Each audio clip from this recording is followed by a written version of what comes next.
ಹೊಸ ವಿಡಿಯೋಗೆ ನಿಮ್ಮೆಲ್ಲರಿಗೂ ಪ್ರೀತಿಯ ಸ್ವಾಗತ. ಹಾವು ಕಚ್ಚಿದರೆ ಸುಮ್ಮನೆ ಕೂಡಬೇಡಿ. ತಕ್ಷಣ ಇದನ್ನು ಸೇವಿಸಿದರೆ ವಿಷ ದೇಹಕ್ಕೆ ಸೇರಲ್ಲ.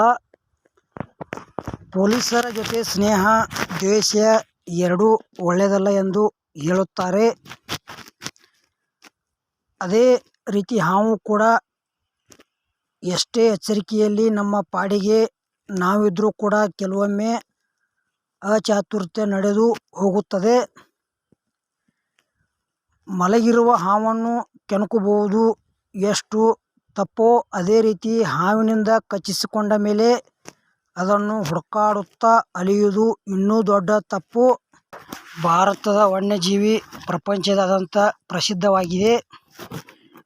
ವಿವಿಧ ಕಾಡು ಪ್ರಾಣಿಗಳ ಜೊತೆಗೆ ವಿವಿಧ ಜಾತಿಯ ಹಾವುಗಳು ಇಲ್ಲಿವೆ. ಭಾರತದ ದೂರದ ಪ್ರದೇಶಗಳಲ್ಲಿ ವೈದ್ಯಕೀಯ ಸೌಲಭ್ಯಗಳ ಕೊರತೆಯಿಂದಾಗಿ ಹಾವು ಕಡಿತದ ನಂತರ ಜನರು ಹೆಚ್ಚಾಗಿ ಸಾಯುತ್ತಾರೆ. ಭಾರತದಲ್ಲಿ ನಾನಾ ಬಗೆಯ ಹಾವುಗಳಿವೆ. ಹಾವು ಕಡಿತದಿಂದ ಹೆಚ್ಚು ಜನರು ಸಾಯುವ ವಿಶ್ವದ ಏಕೈಕ ದೇಶ ಭಾರತ ಅಂದರೆ ನೀವು ನಂಬಲೇಬೇಕು. ವಿಶ್ವದಾದ್ಯಂತ ಪ್ರತಿ ವರ್ಷ ಹಾವು ಕಡಿತದಿಂದ ಸಾವನ್ನಪ್ಪುವ ಜನರಲ್ಲಿ ಅರ್ಧದಷ್ಟು ಸಾವು ಭಾರತದಾಗಲಿದೆ.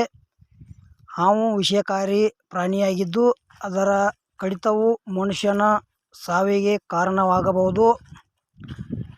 ಬೇಸಿಗೆಯಲ್ಲಿ ಅನೇಕ ಪ್ರದೇಶಗಳಲ್ಲಿ ವಿಶೇಷವಾಗಿ ಕಾಡುಗಳ ಸಮೀಪವಿರುವ ಮನೆಗಳಲ್ಲಿ ಹಾವುಗಳು ಕಾಣಿಸಿಕೊಳ್ಳುತ್ತವೆ.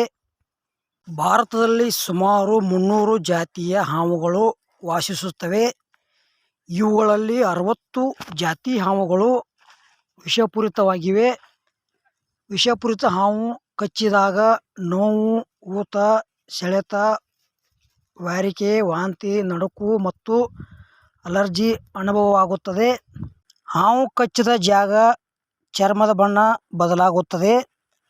ಅತಿಸಾರ, ಜ್ವರ, ಹೊಟ್ಟೆನೋವು, ತಲೆನೋವು, ಸ್ನಾಯು ದೌರ್ಬಲ್ಯ, ಬಾಯಾರಿಕೆ, ಕಡಿಮೆ ರಕ್ತದೊತ್ತಡ, ಅತಿಯಾದ ಬೆವರುವಿಕೆ ಸಂಭವಿಸುತ್ತದೆ.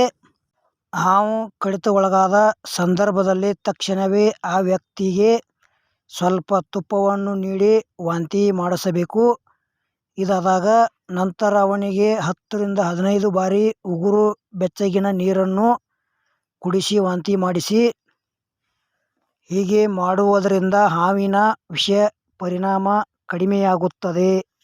ಬಳಿಕ ತಡಮಾಡದೆ ಹಾವು ಕಚ್ಚಿಸಿಕೊಳಗಾದ ವ್ಯಕ್ತಿಯನ್ನು ಆಸ್ಪತ್ರೆಗೆ ಕರೆದುಕೊಂಡು ಹೋಗಿ.